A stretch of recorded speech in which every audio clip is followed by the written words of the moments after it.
Coucou Ibrahim, tu vas bien? Salut Jean-Jacques, ça va très bien. On Merci de a me 2 semaines de recevoir. la Fashion Week. Je pense que tu es assez débordant en ce moment. Un peu. Un peu. Bon, avant de commencer, je vais te laisser te présenter parce que je pense qu'il y a certaines personnes qui ne te connaissent pas, peut-être. Donc, pour dire un peu ce que tu fais et comment tu es rentré dans la mode. Salut les gens.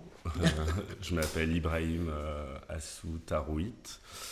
Il y en a pas mal qui me connaissent sous le nom d'Ibra parce que c'est juste le nom de mon compte Instagram, hein. Mhm. Mais je m'appelle Ibrahim en fait, voilà. Que dire Me présenter, aujourd'hui je suis directeur de casting dans la mode, donc je m'occupe de casting divers et variés pour autant des éditos de magazines que des campagnes de pub, que pour des défilés, je collabore également sur des castings un peu plus particuliers, avec des artistes contemporains, donc pour des performances, voilà. Et je suis aussi ce qu'on appelle agent d'artiste, ou manager, agent, voilà. Manager, agent, Voilà, double casquette. selon en français ou en anglais, les définitions sont pas les mêmes. Mm. Mais en gros, voilà, j'accompagne des artistes sur leur développement image, ce qu'on appelle image. Ok. Donc c'est en gros de la communication, ça va autant d'expertise en stratégie de com, que de stylisme, que de RP, que d'événementiel, ça peut aller, c'est vraiment à la carte selon ton artiste, parce qu'ils font chacun aussi des choses différentes. Et voilà, donc les artistes dont je m'occupe, il y a Kid Ismail, Mhm. il y a également Iseult, Nicky Doll et Candela Capitane. Donc voilà, et je m'occupe, voilà. Et je fais aussi on va dire, de la stratégie, euh, du consulting pour d'autres artistes, mais qui sont pas, que je représente pas. Que tu ne représentes pas en image, d'accord. Voilà. Et tu représentes que ces 4 artistes en image, c'est ça? Oui. Tu fais pas, tu t'occupes C'est pas de déjà leur beaucoup, hein. musique. Ok. C'est J'imagine. déjà pas mal en fait, Ouais, hein. je sais, je sais. Et du coup, tu t'occupes vraiment pas de la partie musicale ou créative. On va dire que parfois on a besoin de mon input sur des choses qui sont liées à la musique, mais ça dépend, comme je dis, c'est à la carte. Mm. Moi je collabore avec, par exemple, avec Kid Ismail, je collabore avec Grand Music Management, qui sont ses managers de musique depuis 8-10 ans. Mm. Donc moi j'ai été un ajout sur la partie donc image, mais on échange énormément, que ce soit eux sur des choses d'image et que ce soit moi sur des choses de musique également. C'est aussi, je pense, une force.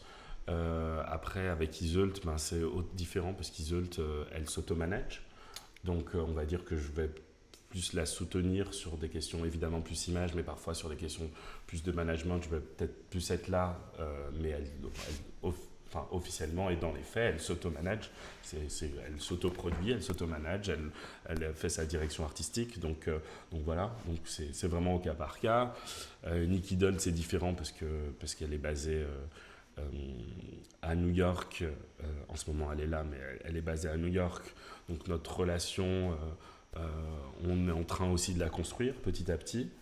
Donc voilà, donc c'est pas vraiment du management, mais c'est vraiment plus de l'agent image.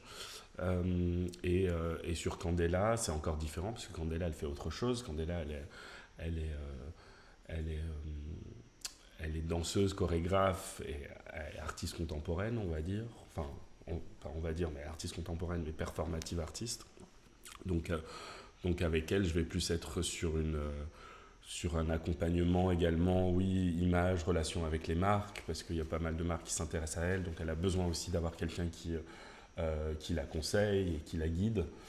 Voilà. Donc c'est vraiment au cas par cas. Je ne suis pas pour ce truc de ah, on fonctionne comme ça tout le temps. Non, il faut s'adapter. C'est Enfin, clair. j'ai pas la même personne en face de moi, j'ai pas le même parcours en face de moi non plus. Et c'est pas la même relation. Avec certains, tu vas avoir une relation plus, évidemment, enfin, moi en tout cas, dans certains cas, avec qui j'ai une relation amicale avant même de commencer à collaborer. Donc évidemment, c'est pas la même chose aujourd'hui. D'autres, c'est vraiment au cas par cas. Faut savoir s'adapter. C'est clair. Et voilà. Ah, c'est super. Et du coup, directeur de casting, tu fais du consulting, tu représentes des artistes. Comment tu en es arrivé là, en fait? Comment tu as commencé ton parcours? Peut-être depuis l'enfance ou peut-être depuis l'université. Enfin, au moment, ce point déclencheur, en tout cas, avec la mode, l'image, la créativité, c'était quand, en fait? Le point, la mode, l'image... il y a la mode, l'image et je pense qu'il y a surtout, globalement, il y a la communication. Parce qu'avant, moi, on va dire, si je reviens sur mon parcours, j'ai commencé en petite section de maternelle. Non, mais clairement, je pense que l'école est quelque chose de très important. Enfin, moi, j'ai toujours adoré aller à l'école et j'ai appris plein de choses. J'ai même changé plein de fois j'ai pris le temps, j'ai changé plein de fois on va dire de carrière, enfin je sais pas comment on appelle. De formation, voilà. Et ça m'a enrichi d'ailleurs, et je regrette pas une seule seconde. Je pense qu'il faut... Le point déclencheur, j'avais... on va dire que déjà, à post baccalauréat, moi j'ai toujours aimé voyager en fait. J'ai toujours aimé les cultures, et moi mes premières études j'ai fait de la traduction et de relations internationales, donc rien à voir avec la mode. Rien à voir avec la mode. Donc moi j'étais plus intéressé par les cultures. Alors mon grand rêve c'était de devenir ambassadeur quoi. Ouais, aujourd'hui non, mais mon grand rêve c'était d'aller vivre, je sais pas, aller 2 ans là-bas et d'être diplomate quoi. C'était vraiment mon kiff. Donc je faisais des études un peu pour aller là-dedans, et on va dire que après dans notre vie il y a la vie se passe pas forcément comme on le souhaite, et puis j'ai des choses au niveau perso qui se sont passées et qui m'ont amené à me rediriger, et je crois que je voulais aller vers un truc un peu plus, alors c'est un peu bizarre à dire, mais un peu plus léger. Voilà, plutôt que d'étudier. Moins corporate plutôt, c'est ça? Pas forcément moins corporate, mais plus léger dans le sens où moins parler, alors qu'aujourd'hui j'en reviens, mais moins parler on va dire, je sais pas, moi j'avais des cours et on parlait évidemment des conflits dans les pays, nanana. Donc après évidemment c'est la réalité, mais bon, moi c'était aussi mes études, et j'avais peut-être envie d'aller vers quelque chose de plus léger, et j'avais l'impression que la mode était plus léger. Donc voilà, une impression. Et donc je me suis retrouvé, on va dire, voilà, à me rediriger en poste troisième année en fait, en master, et par hasard, et ça c'est je pense que c'est un gros sujet, j'habitais à Lyon. Moi j'ai fait mes études à Lyon, très content d'ailleurs d'être à Lyon, une ville que j'aime bien aussi. Voilà. Je n'étais pas à Paris, j'aurais été à Lyon. Voilà, j'adore Lyon, je le dis pour tous ceux qui n'aiment pas. Et par hasard, je sais pas, je regardais, j'étais un peu en mode classique. Allez, je vais faire une école de commerce en master, comme ça j'aurais fait des langues, et après je ferais du commerce, une école de commerce, et après, vraiment en mode, et après je sais pas, je rentrerai dans telle société, voilà. Bon, les choses se passent pas comme on veut, et j'étais en train de faire mes applications pour les écoles de commerce, et en même temps, comme je l'expliquais, j'avais vécu un truc un peu personnel, voilà, qui m'a amené à me rediriger, et je me suis dit, et en fait j'ai toujours adoré, je sais pas, regarder les magazines, les mannequins, tout ça, mais c'était pas une notion d'entrer dans la mode. Moi, je viens d'un milieu hyper, même pauvre, voilà, et j'étais pas... Et je suis un enfant d'immigrés, donc c'était même pas une question de se poser la question de la mode. En plus, géographiquement, j'habitais à Lyon, donc l'accessibilité à la mode et au monde et à l'industrie de la mode, c'était même pas quelque chose auquel on pouvait y penser. Et par hasard, je faisais vraiment mes recherches en mode donc master, école de commerce, et en même temps je fais il n'y a pas un truc, et je regardais les trucs dans cette industrie-là, donc je regardais les trucs à Paris, et par hasard il y avait une formation à Lyon. Je me suis dit de toute façon j'ai rien à perdre, je vais postuler. J'ai été accepté, et c'était un peu mon point d'entrée là-dedans. Donc suite à ça, voilà, je fais mon master là-dedans, ensuite j'ai refait un truc un peu plus dans la musique. Et après, j'ai fait mon stage d'études. En réalité, ils font un point d'entrée. Donc, le point d'entrée, c'est les stages. Et j'ai la chance d'avoir d'avoir eu un professeur dans ma première formation mode qui s'appelle Stéphane Gaboué, que je remercie et que je vois encore aujourd'hui, et que tu connais d'ailleurs, et qui lui était journaliste pour un magazine qui s'appelle Le WAD.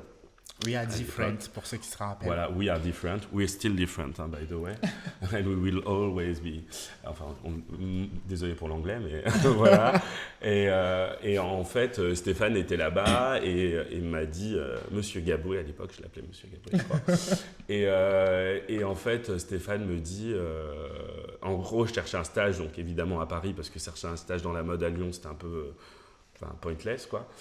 Et donc il me dit tu devrais peut-être postuler à ce truc là. Donc j'avais postulé dans des agences de mannequins parce que j'aimais bien vraiment les mannequins. Voilà. C'était qui tes mannequins vedettes à l'époque? À l'époque, il y a 7 ans.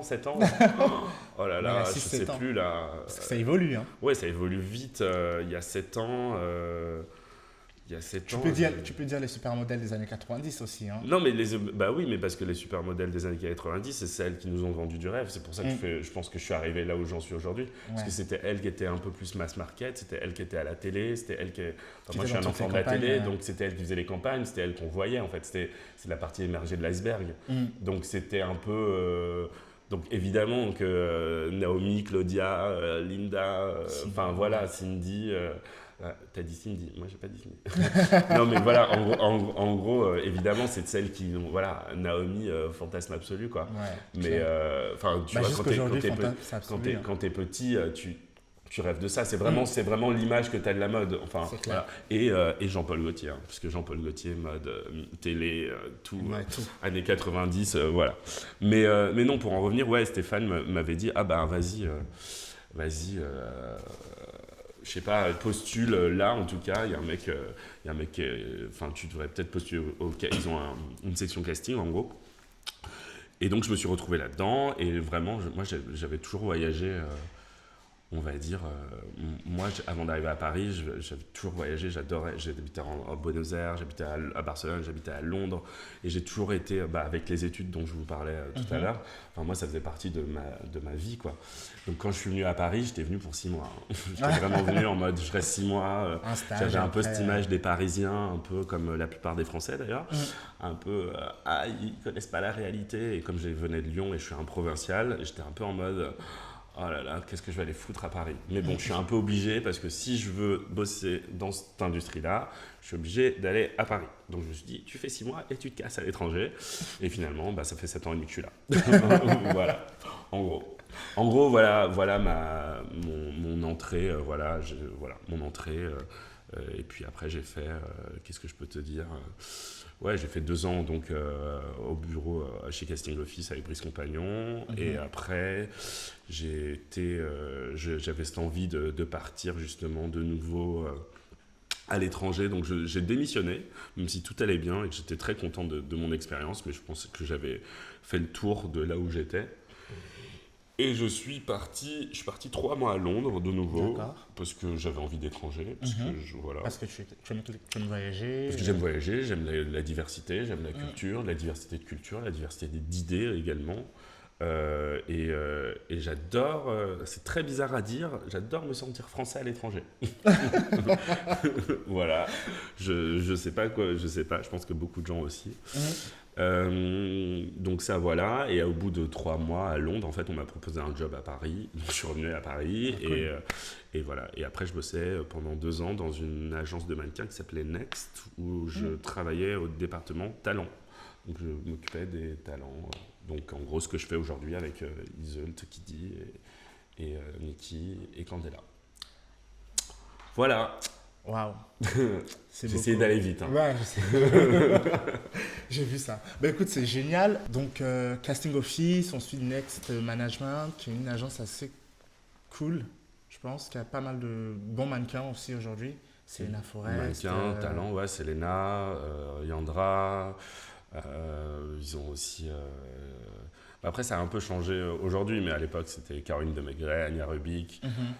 Riley Montana, Arizona Muse, après il y en a plein. Après sur les talents, c'était autant de Alors, on ne travaillait pas avec tous, hein, je vais vous dire des noms et vous allez me dire mais la réalité c'est différent. Ok. On ne bosse pas avec tout le monde, mais bon, c'était Travis Scott, c'était Lana Del Rey, c'était M.I.A., c'était Alexa Chung, c'était Alice Delal, c'était Rita Ora, c'était voilà. C'était plein de gens. Et Caroline qui a changé d'agence aussi.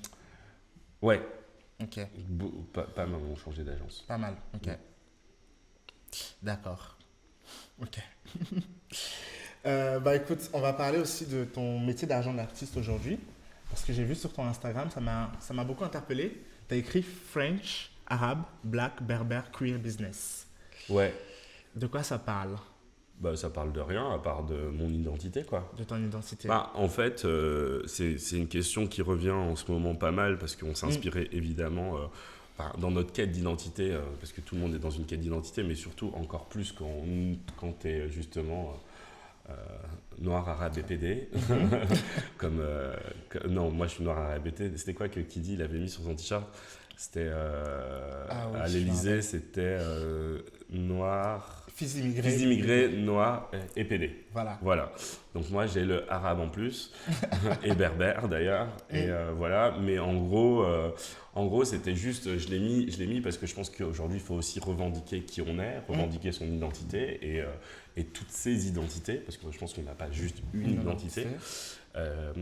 Et aujourd'hui ouais je l'ai mis parce que en fait on se rend compte dans toutes les discussions et on s'inspire évidemment beaucoup du modèle américain parce que leur histoire est différente donc ils sont sur des questionnements qui sont évidemment différents des nôtres mais on s'en inspire aussi parce qu'il y a des choses qui se rejoignent et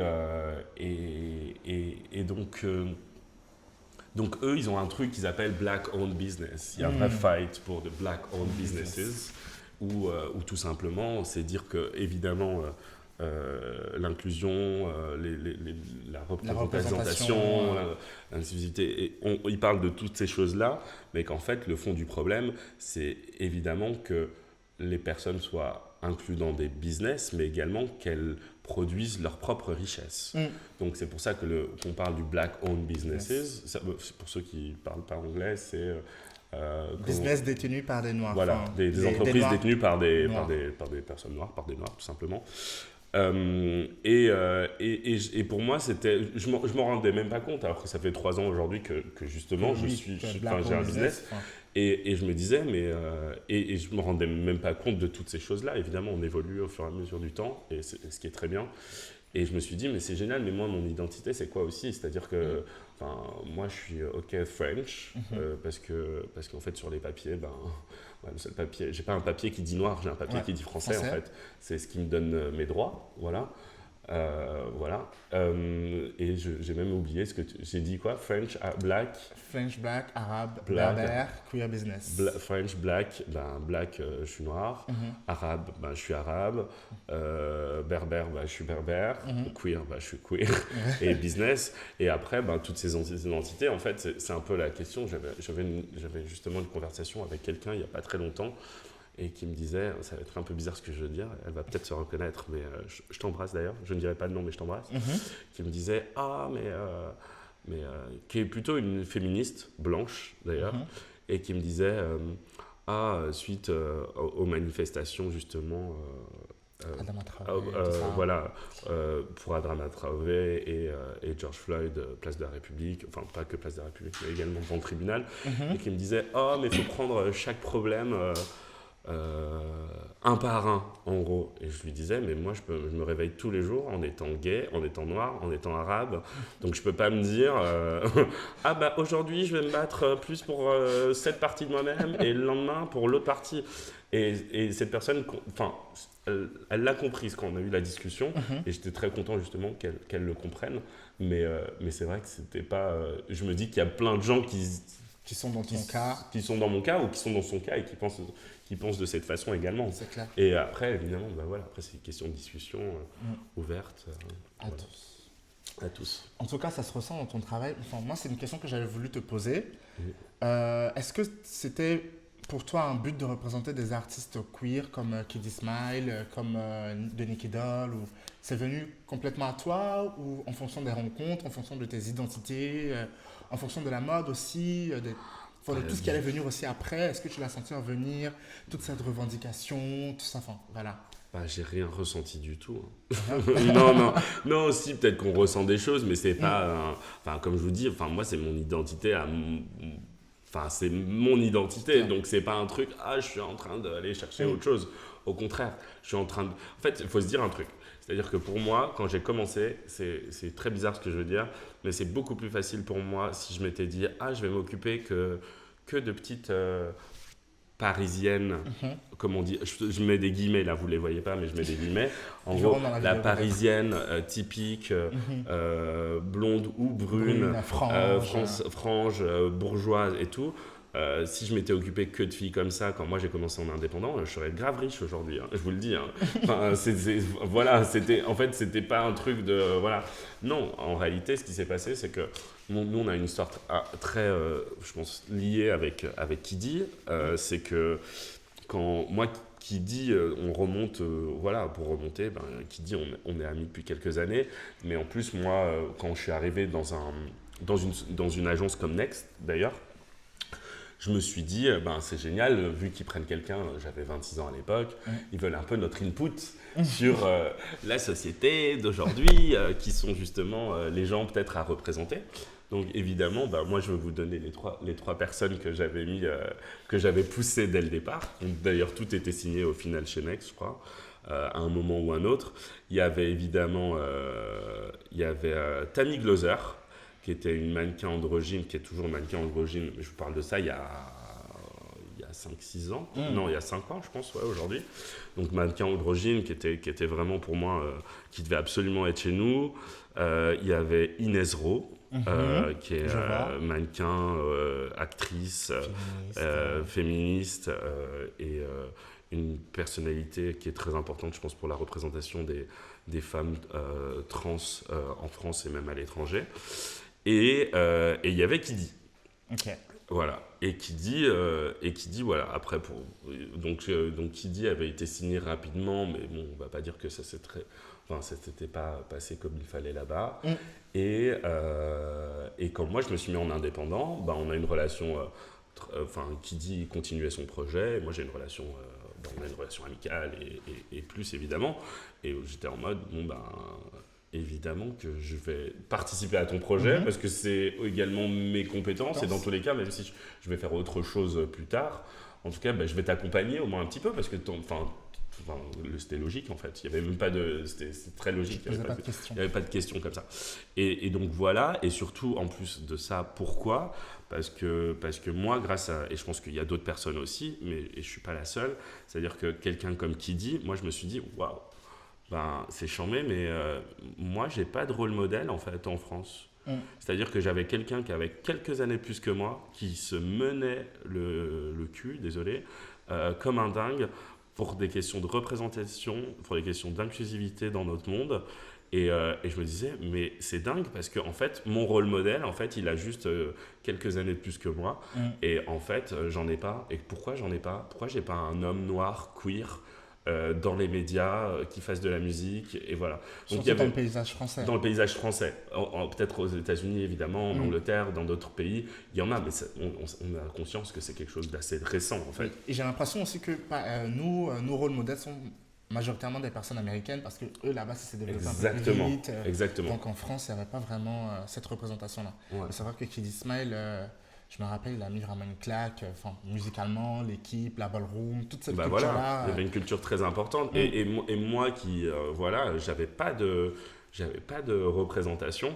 Et donc, mon implication dans son projet, et qui en fait est aussi le début de ce que je fais aujourd'hui, était quelque chose de naturel. Et en plus, c'est quelque chose de très personnel.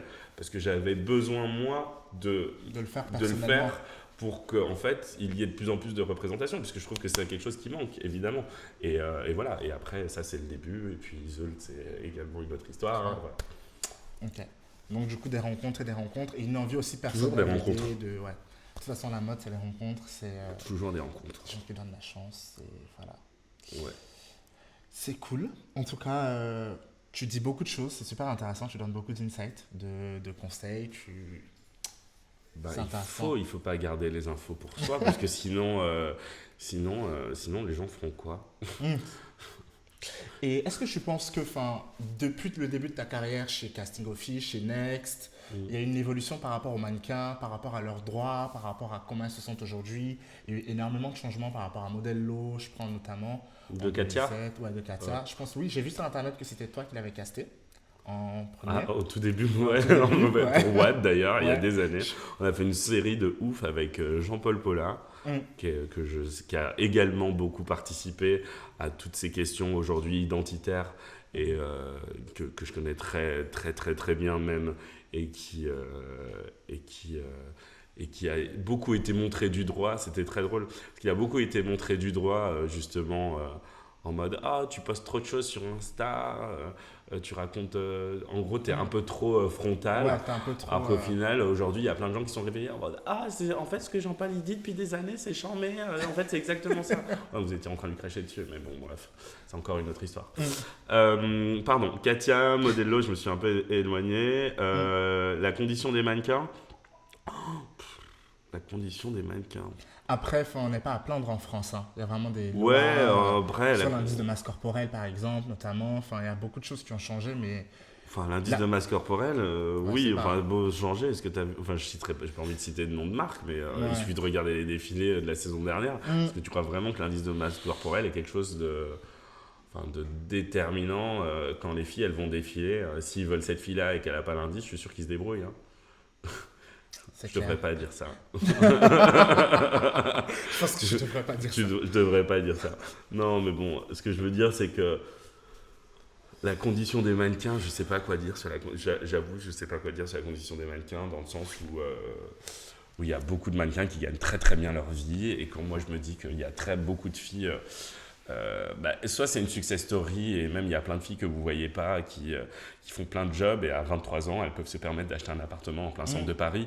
Enfin je sais pas, quand on parle de la condition du mannequin, moi je pense aussi à ça et je pense aussi au fait qu'il y a plein de gens qui bossent 40 ans et qui n'arriveront pas à s'acheter un appartement dans le centre de Paris. Donc je sais pas par quel... En fait, il faut qu'on soit plus précis par quel bout l'amener. C'est quoi la condition des mannequins? Qu'est-ce que tu... Enfin, tu vois ce que je veux dire? Ouais, Parce c'est qu'il y a clair. plein d'axes différents et il y a une injustice à plein de niveaux. Donc, il faut plus, je pense, juste parler dans la condition d'un truc en particulier et peut-être que là, on peut aller sur, sur quelque chose. Mais c'est très, très vaste. C'est très très vaste, ok. Mais je pense que oui, tu as totalement raison. Je pense que, il y a énormément de degrés, il y a énormément de choses à voir en matière de mannequins, en matière de choix, en matière de leurs droits. Mais c'est juste une réflexion sur, en fait, comment il y a énormément de changements de mannequins, ils ne durent pas dans le temps, il y a certaines qui restent plus longtemps. Pourquoi ce casting incessant de la nouveauté, cette recherche de la nouveauté aussi? C'est important pour le job, je le conçois, mais vraiment une réflexion Ouais, un peu plus par rapport à... Je pense que c'est pas juste dû au monde des mannequins. On est dans une société de consommation. Donc, qu'on le veuille ou pas, hein, quand une mannequin, elle signe dans une agence et qu'elle est en train de vendre un produit, elle est également le produit et elle assume d'être le produit. Donc, un produit, c'est périssable, ça évolue. C'est désolé d'être un peu cru quand on parle d'humain et quand on parle de personnes, mais une personne, quand elle se met en scène, après, ça c'est une autre question, c'est-à-dire que c'est le travail des agences, du rôle des agences, d'être présent, d'être protecteur, de se montrer le bon et le d'être mauvais côté aussi. le bon côté. Après, vous savez, c'est drôle parce que c'est un travail très particulier, le travail d'agent. Tu es à la fois psychologue, tu es à la fois le nounou et tu es à la fois business guy. Et en fait, je suis pas sûr que les agents ils aient une formation pour un des trois. non, mais c'est une clair, réalité. ouais, c'est vrai. C'est une réalité. Peut-être, C'est-à-dire je pense qu'ils ont une formation un peu plus business, mais clairement pas plus une de formation business, un peu mais plus en fait, sociale. on fait de l'humain et c'est du Ouais. social. Et on gère des filles qui ont 17 ans, qui ont 18 ans. Donc, est-ce qu'il faut aussi se poser la question, est-ce que ça devrait pas peut-être être régulé d'une certaine façon? Pourquoi il y a des diplômes pour certains métiers et pas d'autres? Il y a bien des raisons. Donc, je pense qu'après, j'ai pas la réponse en soi. Moi, je donne ma réflexion C'est clair. en y étant Totalement passé raison. rapidement et en travaillant dans cette industrie. Mais c'est la même chose partout, en fait. C'est juste qu'il y a des métiers où il y a, oh, bah ça on peut, enfin je sais pas, moi je me dis que, mais parfois il y a peut-être des gens qui sont pas faits pour faire ce métier-là. Il y a des gens et d'autres qui sont faits pour faire ce métier-là également. Enfin, Et tu penses que les agents ou les scouters devraient avoir une formation sociale, ou peut-être en interne, hein, je pense, pour pouvoir accueillir ce genre de mannequins, pour les accompagner sur le long terme. Vraiment aussi leur dire que forcément, vous n'allez pas avoir tous les jobs, vous n'allez pas être la next. Pas forcément. Je vais vous donner un exemple très concret. Je trouve que c'est un peu... aujourd'hui, évidemment, justement, la société évolue et c'est chambé. Et on se dit... Ouais, je dis chambé. Voilà. Et en fait, comment dire, la société évolue. Moi, je suis ravi de voir de plus en plus évidemment, de diversité sur les podiums. Mais ça fait quelques années que ça s'est produit. Il y a des gens qui se sont battus. Il y a quelques années, aujourd'hui on en a le résultat, c'est Beta Harrison, c'est Naomi, c'est Iman, et plein d'autres gens qui sont dans l'ombre et plein de noms qui sont dans l'ombre. James Scully, et des gens qu'on ne voit pas et que vous ne connaissez pas et que vous entendrez peut-être jamais parler, mais en fait c'est peut-être eux qui ont fait le plus gros du travail, c'est aussi ça qu'il faut se dire. Et je suis très content de voir énormément de mannequins, justement de mannequins de couleur, de mannequins noirs. Mais je me dis, si vous allez dans les boards des agences de mannequins, c'est très rare d'avoir une personne de couleur en tant qu'agent, hein, en France en tout cas. Donc je me dis, est-ce que ces filles, elles sont prises en charge par les bonnes personnes ? Ça, c'est ma réflexion. Est-ce que elles sont prises en charge par des personnes qui comprennent d'où elles viennent, qui comprennent leur culture, qui comprennent leurs états d'âme, aussi. Leurs inquiétudes. Voilà, c'est juste ça. Je dis pas que les gens font du mauvais travail. Il faut une réflexion je pense qu'il faut une réflexion dans le corps du métier. Donc, c'est aussi l'accessibilité à ces métiers-là. Voilà. Mais après je pense que la conversation, elle est très longue. Elle se fait pas en 5 minutes là-dessus. C'est des débats. Ce sera un long travail. Oui, c'est des longs travails. Et tu penses que, en tout cas, c'est super intéressant ce que tu dis, mais si tu penses que, aujourd'hui avec le Covid, énormément de choses ont changé, tu penses qu'il y a eu un impact positif ou négatif sur comment rechanger le système, comment refaire une réflexion sur le mannequin, le casting, les agences, énormément de travail en tout cas dans ce secteur-là. Tu penses vraiment qu'il y a eu un énorme changement ou pas ? Après, le Covid vient juste de... pas encore terminé, on est encore dans le Covid en fait, donc est-ce que ça a changé ? Moi, j'ai pas l'impression. En tout cas, après, moi, ce qui a changé, c'est plus au niveau géographique. Beaucoup de choses se sont déplacées à Paris parce que les deux conglomérats de luxe sont français et parisiens, et pas que les deux conglomérats de luxe. Il y a énormément d'autres marques.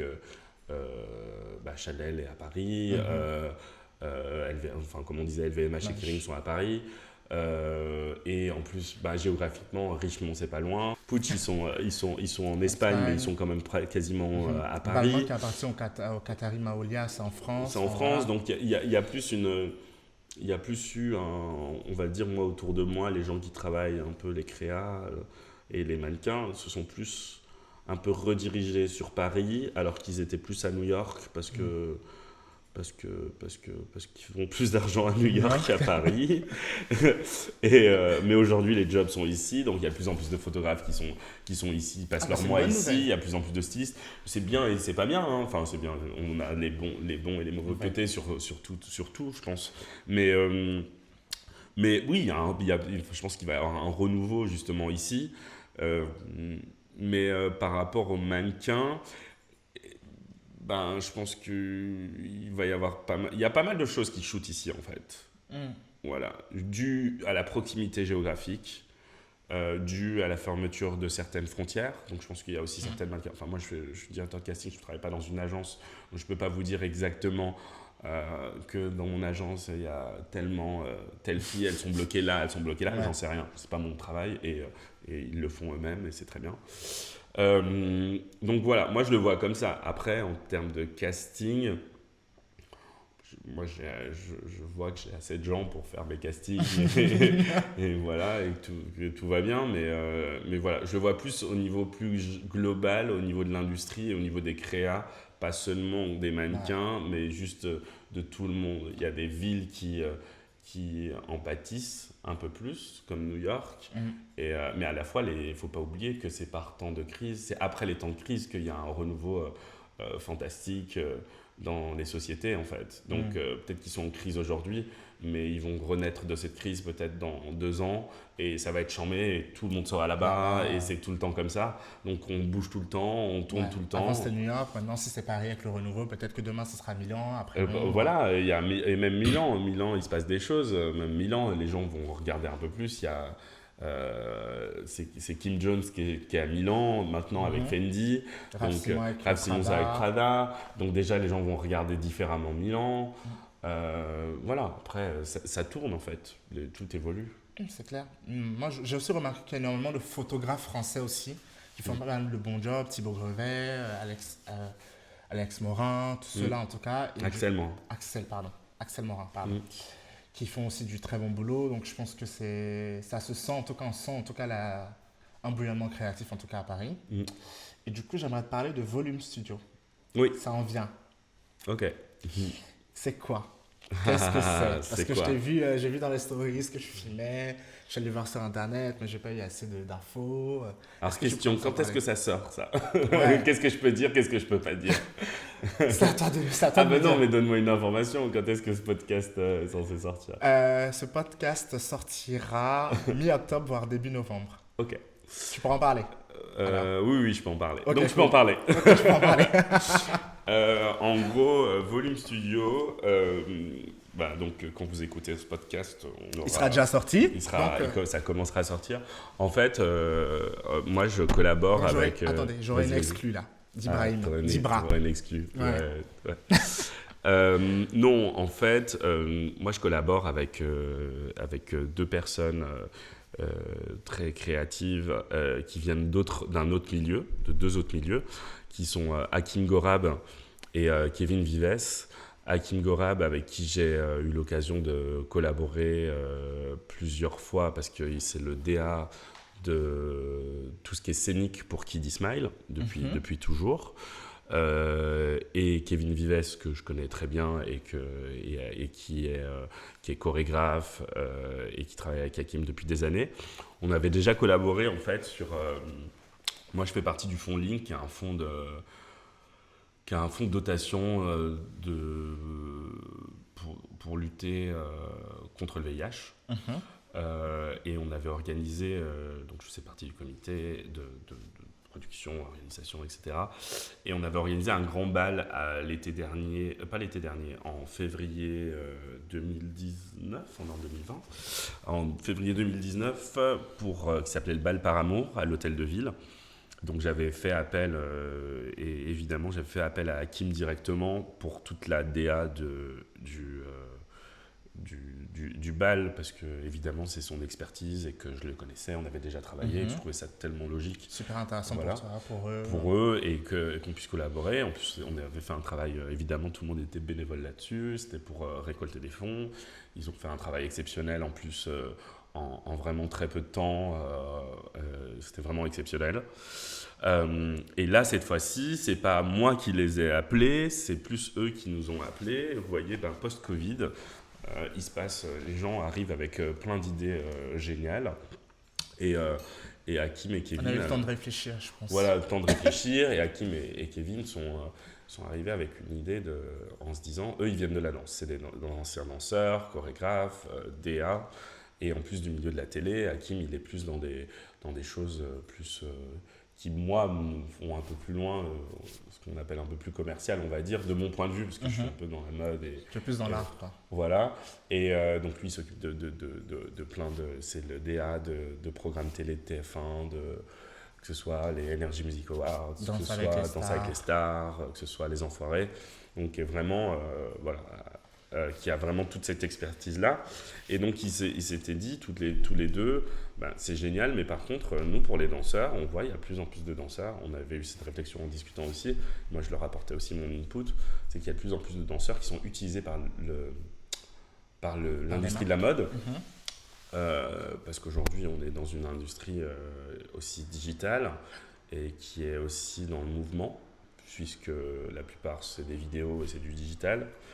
Et ils étaient là en mode, on a un concept, voilà, on aimerait mettre en lumière justement les danseurs qui ne sont pas mis en lumière et de leur permettre d'être habillés, une plateforme éditoriale, d'être habillés, non seulement habillés, mais également groomés, etc.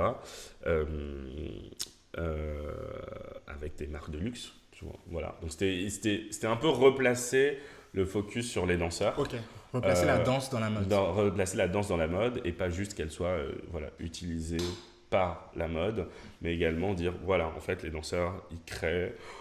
Donc c'est l'idée on met en gros, ça va être un magazine digital autour des danseurs. C'est tout ce que je peux vous dire, peut-être. Je dis déjà pas mal. Pour l'instant. Mais quand le podcast sortira, je pense que vous aurez déjà vu des choses, donc, mais vous verrez. Mais en gros, c'est une plateforme éditoriale qui présentera des danseurs. Vous avez pu un peu voir. Après, on a pour notre première session, on a autant Laetitia Galoni de l'Opéra de Paris, que un danseur électro qui s'appelle Romain Skip, que... Voilà, Bali Al-Kassi, si vous la suivez sur Instagram. Voilà, là, je vous ai donné 3 noms et après, voilà, on en aura plein. Plein pour la suite. Voilà, plein pour la suite. Écoute. Et voilà ce que je peux te dire. Je ne sais pas si tu avais d'autres questions là-dessus. Non, j'ai pas d'autres questions. Le podcast tire à sa fin. Ouais. Moi, j'ai plusieurs petites questions à te poser avant la fin. Déjà, on va commencer par, est-ce que tu as d'autres choses à dire concernant la diversité, la représentation? Qu'est-ce que la France devrait faire de plus? Quels sont tes projets à long terme, court terme? Voilà. Et ensuite, je te poserai 2-3 petites questions avant la fin. Qu'est-ce que j'ai à dire? Le problème, c'est que là, c'est la fin du podcast. Il nous faudrait 10 autres podcasts pour dire... Non, je pense qu'en fait, je pense de mon point de vue là, je suis en pleine déconstruction moi-même de plein de choses, d'apprentissage de plein de choses. Je pense que les gens devraient, comment on dit ça, ils devraient se remettre en question en fait. Le problème, c'est que les gens ne se remettent pas en question, ils ne remettent pas en question les vies qu'ils ont, ils ne remettent pas en question les privilèges qu'ils ont, ils ne remettent pas en question... ils se remettent pas en question en fait du tout.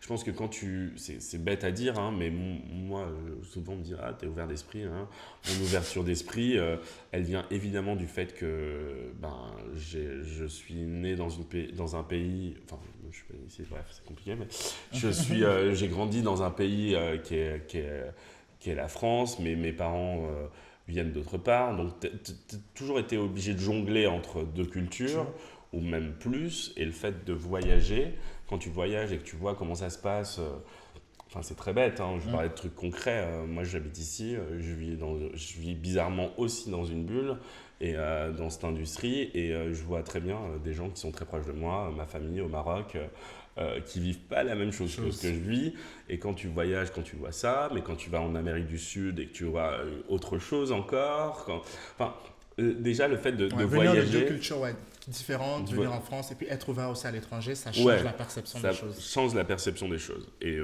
on se dit qu'on est pas mal lotis en France, voilà, même si je sais qu'il y a des problèmes sociaux, culturels, raciaux et tout. Il y a pas mal de choses à faire et j'espère, et je participe comme je peux. Mais oui, je pense qu'il faut s'ouvrir au monde et il faut s'ouvrir un peu plus aux diverses cultures et comprendre comment, pas essayer de comprendre, mais juste essayer de s'intéresser à d'autres mécanismes à l'étranger et parfois s'en inspirer, parfois se dire ah bah non, on fait beaucoup mieux, mais je pense que les gens se regardent un peu trop le nombril et pas assez ailleurs en fait, et on avancera peut-être plus en regardant un peu plus ailleurs et en s'inspirant de l'ailleurs, comme l'ailleurs s'inspire de nous, voilà, aller vers l'autre, toujours. Aller vers l'autre et laisser l'autre venir vers nous aussi parfois. Très belle fin. Mais écoute, j'ai des questions et après, ce sera la fin. Vas-y, je t'écoute. Tu as parlé au début de ton rêve, c'était d'être ambassadeur, diplomate. Et du coup, tu as laissé ce rêve parce que d'autres projets personnels et tout ça. Et du coup, quel est ton rêve aujourd'hui? Oh là là, le rêve évolue tout le temps. C'est ce que je comprends en grandissant en fait. C'est-à-dire que je n'ai pas de rêve en soi, mais En fait, on est en gros, on grandit dans une société, et même à l'école, on dit un peu, dès 15 ans, bon, tu veux faire quoi plus tard? En gros, c'est génial. Si tu as une vocation pour devenir médecin, c'est parfait, parce qu'au moins tu sais que tu vas faire tes études et tu vas aller là-dedans. Mais en fait, c'est tellement beaucoup plus compliqué que ça. En fait, moi, je sais que ce que je voulais faire à 18 ans, à 22 ans, ça a changé, à 23, ça a changé, et aujourd'hui, je ne sais pas ce que je veux faire dans 5 ans. Et je suis très content de ça. Enfin, il y a 3 ans, j'aurais jamais pensé que je ferais ça aujourd'hui. Donc, je trouve que c'est un peu, on se met vachement des barrières, même dans notre éducation et comment on élève les nouvelles générations. Après, je suis pas très au fait de ce qui se passe peut-être à l'école primaire aujourd'hui, en 2020, ce qui est enseigné, ou même à l'école, même au lycée. Je vais peut-être m'y intéresser d'ailleurs. Mais on se met vraiment des limites un peu. Bon, là, on a tous vécu le conseil d'orientation en mode en 5e. Bon, tu vas aller donc dès maintenant en littéraire ou en scientifique, mais il faut que tu saches dès maintenant ce que tu veux faire. Est-ce que donc, si tu veux faire ça, il faut faire prépa. Non. Et en fait, c'est très. Moi, je vous dis, moi, après le bac, j'ai été 1 an à Barcelone. Voilà, j'ai été 1 an à Barcelone. Mon premier métier, ça a été dans un bar de drag queen. J'ai appris l'espagnol, j'étais trop content. Et je regrette pas une seule seconde. Et au bout d'1 an, ouais, au moins je parlais espagnol couramment. Donc j'ai gagné 5 ans en fait. Désolé de le dire, mais en fait c'est ça. Plutôt que de se dire. Faire une ALEA. Après, j'étais en école aussi, mais ce que je veux dire, c'est que, ouais, et ça c'est des trucs, moi je l'ai fait parce que je sais pas, parce que j'avais beaucoup bougé plus tôt. Et donc je me suis permis, mais en réalité, même se dire je peux partir après le bac, ça c'est un truc en général qui est destiné, on va dire, moi je vois c'est mes copains dont leurs parents sont plutôt bourgeois et plutôt voilà, qui leur disent bon tu peux, on te paye une année aux États-Unis, on te paye une année je sais pas où, voilà. Donc c'est déjà, même ça t'as pas forcément accès à ça. Alors moi je dis à tout le monde, en fait, tu prends ton sac, tu prends ton billet d'avion, ça coûte pas cher, tu trouves un travail en 2 secondes, dans un bar, dans un truc, tu te débrouilles et tu travailles. Et puis voilà, et tu fais ton propre chemin. Pas mal. Du coup, ma question revient à ce que j'allais dire. Quel conseil tu donneras à un Ibrahim qui est aujourd'hui à Lyon, ou peut-être même pas à Lyon, qui est dans un autre Avant pays, Lyon. avant Lyon, qui rêve de mode, qui rêve de réussir dans l'industrie de la mode. Quel conseil tu lui donnerais aujourd'hui pour atteindre cet objectif-là?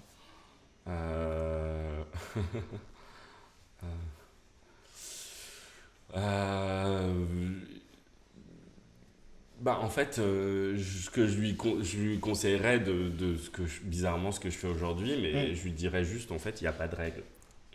C'est ce que je voudrais dire à tout le monde, mais pas que dans l'industrie de la mode, en fait. C'est-à-dire que tout se réinvente. Et de toute façon, pour des profils comme le mien, on ne m'attend pas là où je suis. Donc en fait, dans tous les cas, à partir du moment où tu vas être là, c'est que tu auras cassé des règles. On va dire que tu auras brisé des règles. Donc en fait, il n'y a pas de règles. Invente tes propres règles. C'est tout ce que... Je crois qu'il y a une pub. Non, mais je te jure. Mais c'est un peu ça, quoi. En fait, c'est invente tes propres règles et invente ouais, ton propre business. Invente, voilà. Invente. Imagine, crée, inspire-toi de tout. Enfin, après, moi, je vous ai dit, moi, j'estime que c'est vraiment une chance d'avoir pu voyager, de pouvoir partir, d'avoir des amis de partout et de pouvoir se cultiver comme ça. Le meilleur conseil que je donnerais à n'importe qui a moins de 18 ans, enfin, qui n'a pas passé son bac, c'est quand tu fais ton bac, désolé les parents, partez, enfin là c'est un peu le Covid, donc c'est un peu compliqué, mais quand le Covid sera passé, parce qu'il faut avoir de l'espoir, mais va apprendre une langue. La langue c'est le premier vecteur de culture en fait. Sans la langue, t'as pas la culture. Donc va apprendre une langue à l'étranger, va travailler, sors-toi les doigts du nez. Voilà, va apprendre, va vivre autre chose en fait. Et de toute façon, les études, j'en mets. Enfin, on est tous dans ce truc, ouais, génial, il faut que je les termine à 22 ans. Ça change rien. Moi, j'ai arrêté j'ai été à l'école. Voilà, j'ai été à Barcelone pendant 1 an. J'ai fait mon master, mon bachelor, les 3 premières années, la licence. Et après, j'avais encore 6 mois de battement où j'ai fait autre chose, et ensuite j'ai réenchaîné. Et en fait, on commençait ça dans son travail. Évidemment, il y a des questions financières voilà, qui sont importantes. Moi, j'ai toujours travaillé pendant mes études, donc je me suis débrouillé. Mais évidemment, si tu te dis, il faut absolument que tu commences à travailler parce que faut que je paye. On a chacun des histoires différentes. Je sais pas, tu dois soutenir ton frère, soutenir ta famille. Évidemment, adapte-toi. Mais en soi, tu peux très bien commencer tes études et travailler 2 ans et reprendre un truc. Et voilà, il n'y a pas de règle. Parce que peut-être que tu sauras un peu plus ce que tu as envie d'étudier, tu sauras peut-être un peu plus vers où tu as envie d'aller. Je trouve qu'on nous presse beaucoup. Oui. En fait, la société elle nous presse beaucoup à être quelque chose, alors qu'en fait, on peut être qui on veut, quoi. Voilà.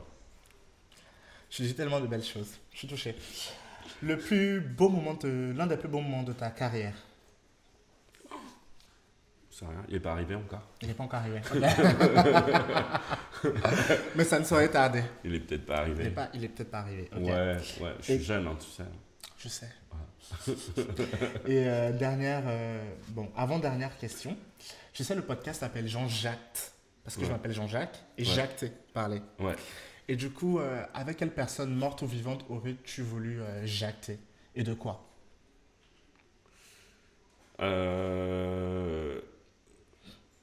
En fait, j'ai pas envie de parler avec quelqu'un de mort. Parce qu'ils sont morts. Mm-hmm. J'aurais plus envie de parler avec quelqu'un de vivant qui a le pouvoir de changer des choses, en fait. Donc, peut-être plus dans mon industrie. Donc, on a juste envie de s'asseoir avec les plus puissants pour leur dire ce qu'on a envie de leur dire. Et peut-être leur apporter une perception des choses qu'ils n'ont pas. Et qu'en fait, une grosse partie de la population a. Voilà. Et voilà. C'est tout. Après, ça peut être, je ne vais pas donner un nom en particulier, mais bon, il y en a plusieurs, en fait. Il y en a plein qui dirigent. Voilà. C'est souvent des hommes blancs de plus de 50 ans. Voilà. En gros, voilà. En gros, je pense que on a plus envie de jacter avec des gens qui ont une autre perception des choses et justement à qui on peut apporter quelque chose, je pense. Je pense qu'on a... Voilà. C'est ce que je dirais. Okay. Du coup, où te retrouver sur les réseaux sociaux? Est-ce qu'on te retrouve sur Instagram? J'allais faire une blague, pas drôle. J'allais dire sur OnlyFans. Non, j'ai pas de compte OnlyFans. Pas encore. Non. Peut-être que la nôtre va y aller, hein. On sait jamais. Hein. J'ai une grosse discussion qu'on a eue il n'y a pas très longtemps avec un copain. On va rentrer dans un mode débat OnlyFans. Non. Où est-ce que vous pouvez me retrouver? Ceux qui ont mon numéro, appelez-moi. Et après, j'ai juste un compte Insta. Voilà, j'ai pas de Twitter. Ibra. Voilà. HYBRA. Voilà. Et quoi d'autre? Et voilà, après, c'est pas très compliqué de me retrouver. Hein. J'ai un compte Insta, j'ai pas de Snap, je crois que je suis déjà trop vieux, j'ai pas d'OnlyFans, j'ai pas de Twitter, il y a quoi d'autre? Il y a plein d'autres choses. Il y a tellement de choses. Ouais, voilà. Sur Insta, quoi. Sur Insta. Ibra, HYBRA. Voilà. Ou Volume Studio aussi qui sortira bientôt. Ouais, allez tous sur Volume parce que je pense que ça va parler à énormément de gens. On a une team superbe dessus. On a, voilà, comme je vous dis, Hakim Gorab, Kevin Vives. On a un super collectif. Marine Pinchon. Pamboy également, que vous connaissez probablement. Pierre-Alexandre Pelé. Voilà. Pamboy sur Instagram. Pamboy sur Instagram, critique de mode, qui est avec nous, qui lance justement un nouveau magazine avec Katie Gouin qui s'appelle Perfect Magazine. Voilà, on a Rémi Lamondé, qui est un photographe exceptionnel. Que de vous dire Nabil Arlo, j'essaye de dire un peu tout le monde qui nous ont un peu aidé là-dessus, et enfin je sais plus qui y a, désolé si j'ai oublié des gens. Des stylistes ou... Non, exceptionnellement c'est moi qui ai fait le stylisme là-dessus. Ok. Voilà. Écoute, merci beaucoup Ibrahim, je suis vraiment très très content parce que tu as dit beaucoup de choses, tu as donné beaucoup de conseils, donc je pense que l'épisode va être vraiment vraiment sympa. Avec plaisir. Écoute, merci pour l'invitation. Merci à toi. Salut. Upgrade Podcast, une société du groupe Upgrade by Legiums, vous a présenté Jean-Jacques Podcast, une production autour des coulisses de la mode présentée par Jean-Jacques Sacré, podcasteur et créatif publicitaire. Rendez-vous sur upgradepodcast.paris pour découvrir tous nos autres podcasts. Passez une belle journée lumineuse.